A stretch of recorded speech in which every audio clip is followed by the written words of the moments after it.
नमस्कार, मैं रवीश कुमार। लखनऊ में पेपर लीक को लेकर भारी प्रदर्शन तो पंजाब और हरियाणा में किसानों का काला दिवस।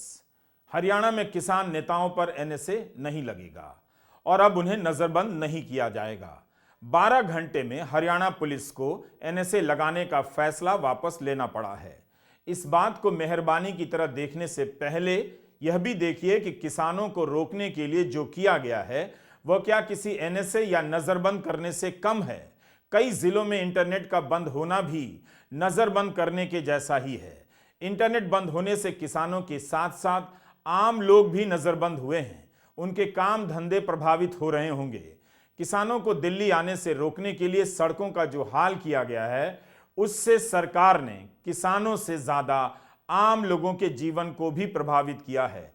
किसानों के आने की आशंका में सड़कों पर बैरिकेड लगाए गए और लोग जाम में फंसा दिए गए। इस देश में इतने सारे प्रदर्शन होते रहते हैं, मगर किसानों को रोकने के लिए जिस तरह से सड़कों को बंद किया जाता है, कानून का इस्तेमाल किया जाता है, वो किसी और प्रदर्शन के समय नहीं होता। लखनऊ में ही पेपर लीक को लेकर बहुत बड़ा प्रदर्शन हुआ, लेकिन वहां तो मोर्चा बांधकर आंसू गैस के गोले नहीं बरसाए गए और ना सड़कों को खोदा गया और कांटे गाड़े गए। आज लखनऊ के इको गार्डन में हजारों की संख्या में छात्र जमा हुए। ये छात्र यहां जमा होकर फिर से पुलिस की भर्ती की परीक्षा कराने की मांग कर रहे हैं। यहां तो किसी के लिए सड़कों को नहीं खोदा गया, कीलें नहीं गाड़ी गईं, जबकि इतनी बड़ी संख्या में छात्र राजधानी लखनऊ में प्रदर्शन कर रहे हैं। यूपी में हाल ही में सिपाही के लिए 60,000 से अधिक की भर्ती निकली है। दूसरे राज्यों के छात्रों ने भी फॉर्म भरे हैं। मीडिया रिपोर्ट है कि करीब 49 लाख छात्रों ने सिपाही भर्ती के लिए फॉर्म भरे, मगर पेपर लीक की कथित घटना ने उन सबको हिला दिया है। यूपी सरकार नहीं मानती है कि पर्चा लीक हुआ है, मगर छात्र तरह तरह के प्रमाण दे रहे हैं कि पर्चा लीक हुआ है। यूपी पुलिस ने एक नोटिस जारी किया है और 23 फरवरी की शाम तक छात्रों से सबूत मांगे हैं।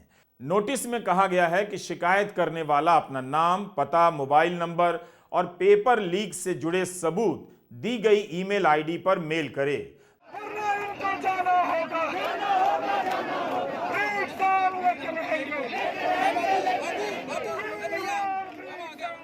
प्रयागराज में भी आरओ एआरओ की परीक्षा के पेपर लीक को लेकर लोक सेवा आयोग के दफ्तर के बाहर प्रदर्शन हुए हैं।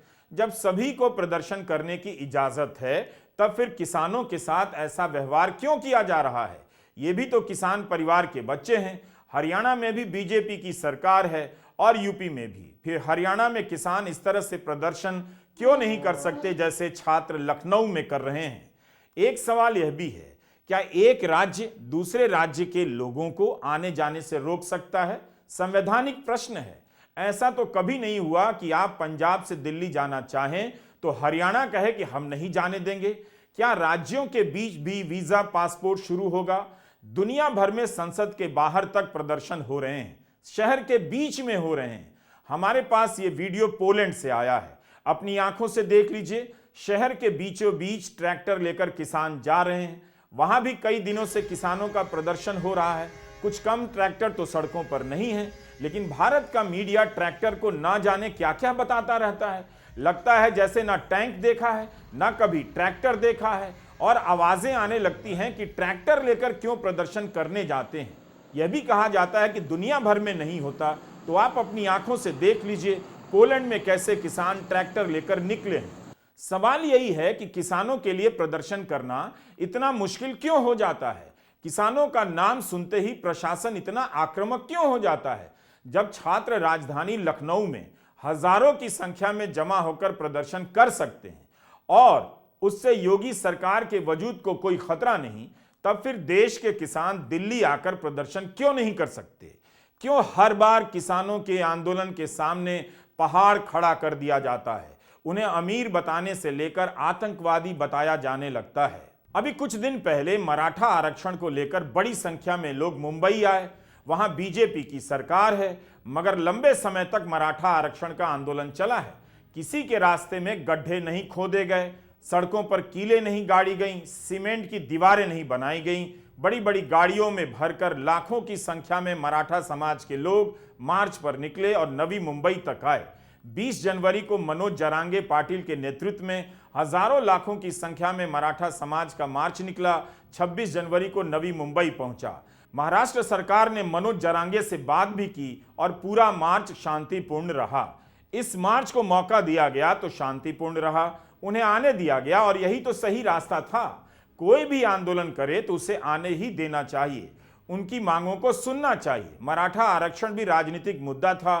3 दिन पहले ही मराठा समुदाय के दबाव में बीजेपी और शिवसेना शिंदे की सरकार विधानसभा में विधेयक लाई, 10% का आरक्षण दे दिया गया। मराठा समाज अगर दबाव नहीं डालता तो क्या सरकार उन्हें आरक्षण देती? जब दबाव डालकर उनका आरक्षण लेना सही है तो फिर दबाव डालकर लंबे समय तक किसानों का धरने पर बैठकर अपने लिए एमएसपी की गारंटी मांगना कैसे गलत है? अगर मराठा आंदोलन के साथ इस तरह किया जाता, आंसू गैस के गोले बरसाए जाते, तब क्या होता? क्यों किसानों के लिए अपनी मांगों को लेकर प्रदर्शन करना मुश्किल होता जा रहा है? गोली लगने से किसानों की मौत हो रही है, प्राकृतिक और अन्य कारणों से भी मौत हो रही है। पिछली बार 750 किसान मारे गए थे। महाराष्ट्र में भी बीजेपी की सरकार है और हरियाणा में भी। तो हरियाणा में सीमेंट की दीवारें क्यों बना दी गईं? कांटे क्यों लगा दिए गए? कीलें क्यों गाड़ दी गईं? फिर हरियाणा में किसानों के साथ ऐसा क्यों किया जा रहा है? इस सवाल का उत्तर खोजा जाना चाहिए। क्या इसलिए कि जो किसान पंजाब से आ रहे थे वहां बीजेपी को वोट नहीं मिलता? यह पूरा जवाब नहीं लगता, क्योंकि पश्चिम यूपी में जहां बीजेपी को करीब 50% वोट मिलता है, वहां की सीमाओं पर भी बैरिकेडिंग की भयंकर तैयारी है ताकि किसान दिल्ली ना आ सकें। अब हम आते हैं एनएसए लगाने और हटाने की बात पर। शुक्रवार रात जब अंबाला पुलिस ने अपना फरमान जारी किया कि किसान आंदोलन के नेताओं पर एनएसए लगेगा और उन्हें नजरबंद किया जा सकता है, ऐसा लगा कि प्रशासन की सख्ती का कोई और ही रूप सामने आने वाला है। आलोचना होने लगी तब पुलिस का बयान आता है कि किसान नेताओं के खिलाफ एनएसए लगाने जैसी कोई बात नहीं है। एनएसए को लेके जो है उच्च अधिकारियों द्वारा हमारे फैसला लिया गया है कि अभी हम इसका कोई भी प्रावधान लागू नहीं कर रहे हैं, किसी भी तरह का इसके एनएसए के तहत कोई एक्शन नहीं लिया जा रहा, कोई प्रावधान हम लागू नहीं कर रहे। केवल एनएसए लगाने की बात नहीं है। अंबाला पुलिस के फरमान में यह भी लिखा है कि किसानों के बैंक खाते जब्त करने की कार्यवाही शुरू की जा रही है। आप भी पढ़ सकते हैं, इसमें यही लिखा है कि किसान आंदोलन के दौरान सरकारी संपत्ति का नुकसान हुआ है, उसकी भरपाई के लिए आंदोलनकारियों की संपत्ति कुर्क की जाएगी और बैंक खाते सीज करने की कार्यवाही शुरू हो गई है। दिनांक 13 फरवरी 2024 से किसान संगठनों और किसानों द्वारा दिल्ली कूच को लेकर शंभू बॉर्डर पर लगे बैरिकेड्स को तोड़ने के लगातार प्रयास किए जा रहे हैं। पुलिस प्रशासन पर पत्थरबाजी व हुड़दंगबाजी करके कानून व्यवस्था बिगाड़ने की प्रतिदिन कोशिश की जा रही है। इस दौरान उपद्रवियों द्वारा सरकारी व प्राइवेट संपत्ति को काफी नुकसान पहुंचाया जा चुका है। आंदोलनकारियों द्वारा सरकारी व प्राइवेट संपत्ति को किए गए नुकसान का आकलन किया जा रहा है। प्रशासन द्वारा पहले ही इस संबंध में आमजन को सूचित सतर्क किया गया था कि इस आंदोलन के दौरान आंदोलनकारियों द्वारा सरकारी व प्राइवेट संपत्ति को नुकसान पहुंचाया गया तो इस नुकसान की भरपाई उनकी संपत्ति व बैंक खातों को सीज करके की जाएगी। अंबाला पुलिस का यह फरमान अभी भी ट्विटर पर है, उसे नहीं डिलीट किया गया है जिस वक्त तक हम रिकॉर्डिंग कर रहे थे। बैंक खाते जब्त करने की कार्रवाई शुरू करने का क्या मतलब है? अंबाला से निकलने वाले भास्कर की रिपोर्ट में लिखा है कि भारतीय किसान यूनियन शहीद के अध्यक्ष अमरजीत मोहड़ी के घर के बाहर इस तरह का नोटिस चिपकाया गया है, जिसमें लिखा है कि 13 फरवरी को शुरू हुए किसान आंदोलन को उनके द्वारा संचालित किया जा रहा है। सरकारी संपत्ति को नुकसान पहुंचाने के आरोप में उन्हें थाने में आकर अपनी संपत्ति और बैंक खातों की जानकारी देनी होगी। यह भी लिखा है कि वे बिना पुलिस की अनुमति के इस आंदोलन में भाग ना लें। इस नोटिस में सुप्रीम कोर्ट के आदेश का हवाला दिया गया है। नोटिस टांगे जा रहे हैं कि आंदोलन में भाग लेना है तो पुलिस की अनुमति लेनी है। कल जब आप और हम बिजली बिल या साफ पानी की मांग को लेकर या किसी भी मांग को लेकर सड़क पर उतरेंगे तो क्या इसी तरह से नोटिस आपको भी आएगा? करनाल में आज संयुक्त किसान मोर्चा की तरफ से धरना प्रदर्शन का आयोजन हुआ। संयुक्त किसान मोर्चा ने आज काला दिवस मनाने का ऐलान किया था। किसानों ने मांग की है कि जिस भी पुलिस अधिकारी द्वारा युवा किसान को गोली मारने के आदेश दिए गए, उसके ऊपर हत्या का मामला दर्ज किया जाए। संयुक्त किसान मोर्चे की 26 की फिर कॉल है। जो ट्रैक्टर निकाले जाएंगे सारे हाईवे पे, उसको भी बड़े लेवल पे करेंगे। उसके बाद 14 मार्च की जो रामलीला ग्राउंड में पूरे देश के किसानों की महापंचायत रखी गई है, उसके लिए पूरे देश से किसान आएंगे। तो कल की मीटिंग में चंडीगढ़ में जो फैसले हुए हैं उसको पूरा देश लागू करेगा और इस आंदोलन को जो गलत तरीके से दबाने की कोशिश हो रही है उसको दबने नहीं दिया जाएगा। जब भी आंदोलन होता है, पिछले आंदोलन में हरियाणा के 50,000 लोगों पे पर्चे दर्ज किए गए, करनाल जिले में 8,000 लोगों पे पर्चा दर्ज था। ये सरकार के तरीके होते हैं दबाने के, आंदोलन को डराने के। आप एनएसए किस बात का लगा रहे हो? आप मांगे मान लो। किसानों की संपत्ति को जो नुकसान पहुंचाया गया है उसकी भरपाई कैसे की जाएगी, किसने की, इसकी जांच कैसे होगी? क्या आंसू गैस के गोलों से ट्रैक्टर खराब नहीं हुए, किसी की आंखों को नुकसान नहीं पहुंचा? क्या नुकसान की परिभाषा में केवल सरकार की संपत्ति का नुकसान ही आएगा, जनता का नुकसान नहीं आएगा? बैंक खातों को सीज करने के मामले को केवल किसान आंदोलन के संदर्भ में नहीं देखें। दुनिया के कई देशों में देखा जा रहा है कि सरकार प्रदर्शन करने पर उसमें शामिल लोगों को आर्थिक रूप से पंगु बना देती है, उनके खाते बंद कर देती है। 2022 में कनाडा में कोरोना नियमों के खिलाफ प्रदर्शन हुए थे। कुछ लोग इकट्ठा होकर अनिवार्य रूप से टीका लगाने की नीति का विरोध करने लगे। ट्रूडो की सरकार आपातकाल एक्ट की घोषणा कर देती है, प्रदर्शनकारियों के बैंक खाते फ्रीज कर देती है। सरकार का नियम था कि अमेरिका कनाडा बॉर्डर पार करने वाले हर ट्रक ड्राइवर को वैक्सीन लगवाना होगा। इसके विरोध में जो लोग शामिल हुए प्रदर्शन में, उनका बैंक अकाउंट जब्त कर लिया गया था। कि मांगों को लेकर आंदोलन करना हमारा मानव अधिकार है, तो इसको कैसे प्रताड़ित करने के लिए आप हमारे ऊपर एनएसए लगाओगे? देश के किसान मजदूर पर एनएसए लगाया जाएगा, उनके घर के परिवारों को, बच्चों को परेशान किया जाएगा, हमारी औरतों के साथ बदतमीजी से बात की जा रही है। किसान ने इस देश का पेट भरा और आज पुलिस की गोली से हमारा एक साथी शहीद हो गया है। 3 शहादतें और हो चुकी हैं मोर्चे के ऊपर। सैकड़ों की संख्या के अंदर किसान, नौजवान, बुजुर्ग घायल हो चुके हैं, गंभीर रूप से घायल हैं। हमारे ट्रैक्टरों को तोड़ा गया, जबकि पूरे दुनिया के अंदर सबसे ज्यादा अगर आंदोलन में देश रहा है तो हमारा देश रहा है। इस देश को आजाद करवाने के लिए, देश का पेट भरने के लिए इस धरती ने आवाज उठाई है।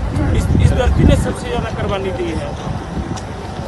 तो समझने की जरूरत है कि देश किन परिस्थितियों से गुजर रहा है। इस बार के आंदोलन की कई मांगों में एक मांग यह भी है कि पुराने आंदोलन के समय जो एफआईआर हुई थी उसकी वापसी हो, लेकिन उल्टा किसानों पर नए सिरे से मुकदमे हो रहे हैं और नोटिस जारी किए जा रहे हैं। बड़ा सवाल है कि क्या किसानों पर गोलियां चलाई गईं, पैलेट गन या रूटीन गन से? हरियाणा पुलिस इनकार कर रही है, लेकिन शुभकरण की मेडिकल रिपोर्ट में लिखा है कि गोली लगी है।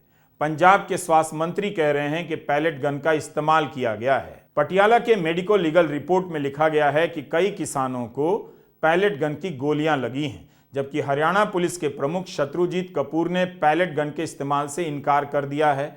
हिंदुस्तान टाइम्स के करम प्रकाश ने लिखा है कि 2 तरह के पैलेट होते हैं, मेटल के और रबर के। आमतौर पर इनका इस्तेमाल सेना और अर्धसैनिक बल भीड़ को तीतर बितर करने के लिए करते हैं। पैलेट गन पांव के नीचे के हिस्से में दागा जाता है, मगर मेडिकल रिपोर्ट बता रही है कि कई किसानों के चेहरे पर पैलेट गन के छर्रे लगे हैं, शरीर के ऊपरी हिस्से में लगे हैं। हिंदुस्तान टाइम्स की रिपोर्ट में कई मेडिकल लीगल रिपोर्ट का हवाला दिया गया है और डॉक्टरों से ऑफ रिकॉर्ड बातचीत है। पैलेट गन से शरीर अपंग हो जाता है, आंखों की रोशनी चली जाती है। दैनिक भास्कर की शिवांगी सक्सेना ने भी शंभू बॉर्डर पर मौजूद किसानों के बारे में लिखा है कि उनके शरीरों से पैलेट गन की गोलियां निकली हैं, मगर पुलिस पैलेट गन चलाने से इनकार कर रही है। 47 साल के किसान बलविंदर सिंह के शरीर पर पैलेट गोलियों के 50 से अधिक निशान गिने गए हैं। उनके गले में, चेहरे पर, बाईं आंख से मेटल के टुकड़े निकाले गए हैं। 2016 में तत्कालीन गृह मंत्री राजनाथ सिंह ने कहा था पैलेट गन का इस्तेमाल अति विशिष्ट परिस्थितियों में ही किया जाएगा। उस समय इसके विकल्प पर विचार करने के लिए कमेटी बनाई गई थी, लेकिन यहाँ किसान आंदोलन में साफ दिख रहा है कि किसानों के शरीर पर लगे ये छर्रे किस चीज़ के हो सकते हैं। पंजाब के स्वास्थ्य मंत्री डॉक्टर बलबीर सिंह ने भी कहा है पैलेट गन का इस्तेमाल हुआ है। डॉक्टर बलबीर सिंह खुद भी आंखों के सर्जन हैं। उनका कहना है कि इसकी वजह से 3 किसानों की आंखें चली गई हैं। उन्होंने 10 से ज़्यादा किसानों के पैलेट गन से जख्मी होने की पुष्टि की है। यह सब अखबारों में छपा है। यही नहीं, सोशल मीडिया पर एक वीडियो वायरल हो रहा है। इस वीडियो में पुलिस का एक जवान गोली चला रहा है। दावा किया जा रहा है कि यह किसान आंदोलन से ही है, मगर हम अपने स्तर पर इसकी पुष्टि नहीं कर सकते, इसलिए यह वीडियो नहीं दिखा रहे। किसानों को समझ लेना चाहिए कि स्टेट से, राज्य से, सरकार से उनका रिश्ता बदल चुका है। किसान भारत की जनता के सबसे बड़े और प्रभावशाली समुदाय तो हैं, मगर उनका राजनीतिक प्रभाव समाप्त हो चुका है। किसानों को मीडिया से जो सहानुभूति मिला करती थी वह अब प्रशासन को मिलने लगी है। कांग्रेस पार्टी ने एक पुरानी तस्वीर जारी की है। किसान नेता तत्कालीन प्रधानमंत्री मनमोहन सिंह के बिल्कुल करीब बैठकर ज्ञापन दे रहे हैं। 1 साल तक आंदोलन करने के बाद भी किसान नेताओं से प्रधानमंत्री मोदी ने इस तरह से आमने सामने बिठाकर बात नहीं की। ऐसा क्यों हुआ, यह किसानों को सोचना चाहिए। एक हमारे प्रधानमंत्री हुआ करते थे जिन्होंने नारा दिया था हमारे देश को जय जवान, और आज हमारे देश में एक प्रधानमंत्री हैं जो नारा दे रहे हैं जेल जवान, जेल किसान। जय किसान नहीं, जेल किसान। तो ये हकीकत है। बौखलाई हुई है, घबराई हुई है, परेशानी में है मोदी सरकार। बहुमत दिखाई नहीं दे रही है। कुछ भी कहें, 370, 400, कोई नंबर, कोई आंकड़ा लें, पर वो जान गई है कि सत्ता में आना उनका वापसी बहुत मुश्किल हो रहा है दिन बाय दिन। तो यही वजह है कांग्रेस पार्टी के खाते को बंद करना, निजी कंपनियों को तंग करना, किसानों को जेल में डालना। ये सब असली चेहरा मोदी सरकार का देश के सामने दिखाई दे रहा है। इसका एक जवाब यह है कि जब आप धर्म की राजनीति करते हैं, मूर्ति और सम्मान की राजनीति करते हैं, उसे असली राजनीति समझते हैं, तो आपके मुद्दे नकली लगने लग जाते हैं। आंदोलन पर निकला किसान सारा समय इसी बात की सफाई देता हुआ थक जा रहा है कि वह आतंकवादी नहीं है, खालिस्तानी नहीं है। अब प्रदर्शन करना पहले से मुश्किल हो गया है। सरकारी संपत्ति के नुकसान का कानून तलवार की तरह लटक रहा है। किसी के लिए प्रदर्शन करना आसान नहीं रहा।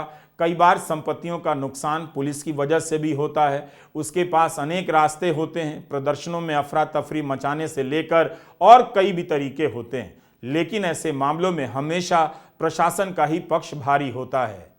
देखिए, हमारे फेसबुक अकाउंट, ट्विटर हैंडल बंद किए गए हैं। हमारे नाम पर जितने भी लीडर्स हैं, फेक अकाउंट, फेक फेसबुक आइडियां खोलकर पोस्टें डाली जा रही हैं। हम कृपया आपके माध्यम से अनुरोध करेंगे पूरे देश को कि उन पे यकीन मत करें। हमारे ट्विटर हैंडल और हमारे फेसबुक पे बंद पड़े हैं और डुप्लीकेट चीजें जाके भड़काई सामग्री सरकार के द्वारा डाली जा रही है, और यहाँ शरारती तत्व सरकार के द्वारा भेजे जा चुके हैं।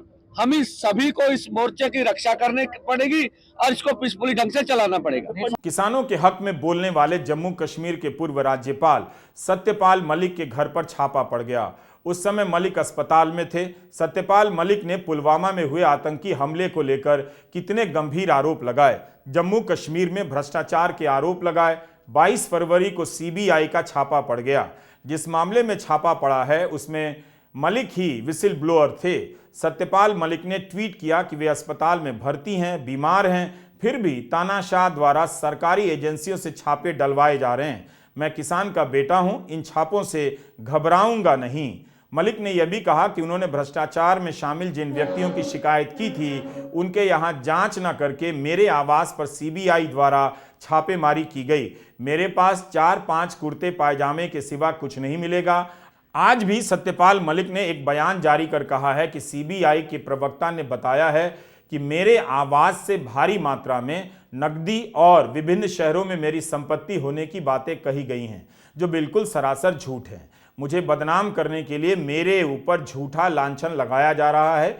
मेरे पास गांव में जो मेरी पैतृक संपत्ति थी वो बहुत पहले बिक चुकी थी। हाँ, मैंने एक फ्लैट जयपुर में बैंक से ऋण लेकर लिया है जिसकी किस्तें मेरी पेंशन से कट रही हैं।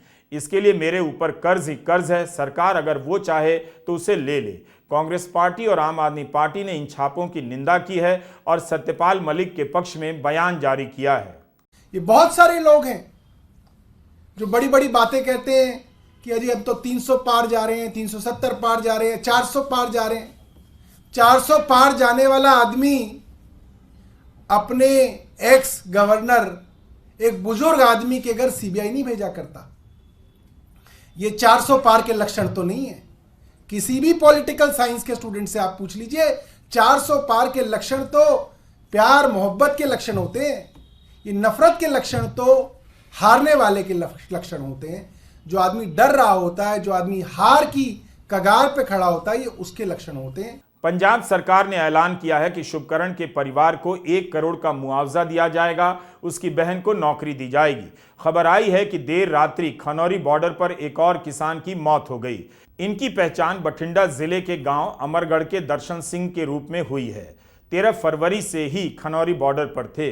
कल हमने आपको किसान शुभकरण सिंह के घर के हालात के बारे में बताया था, जिसके ऊपर कर्ज था और परिवार की जिम्मेदारी। दर्शन सिंह के परिवार का कहना है कि वे दिल के मरीज थे और धुएं से सेहत बिगड़ गई।